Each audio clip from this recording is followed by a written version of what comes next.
The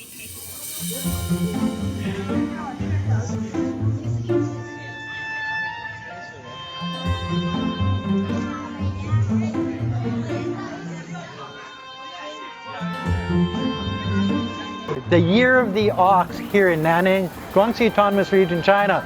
And yes, we're dressed up in traditional clothing. Why? Because Wei Feng made me.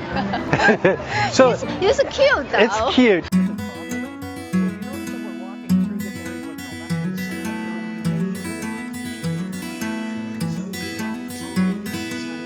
The COVID didn't stop people enjoying their Chinese New Year. Everybody in China and all the Chinese people around the world are having fun at Spring Festival. The eating, the family, the friends, all of that stuff.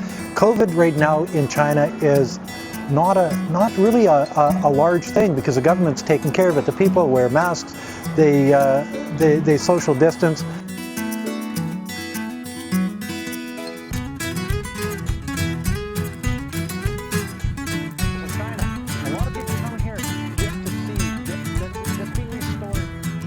The Chinese people took it upon themselves to make sure that this was done properly. The Chinese government took it upon themselves to make sure that this was done properly so the Chinese people can get out and do their New Year celebration, the year of the ox.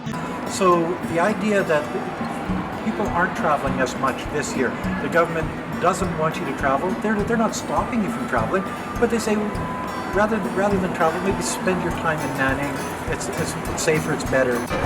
Taking part in Chinese New Year is one of the highlights of our year. And I think it's probably one of the highlights of just about any Chinese person's year, not only in China, but around the world.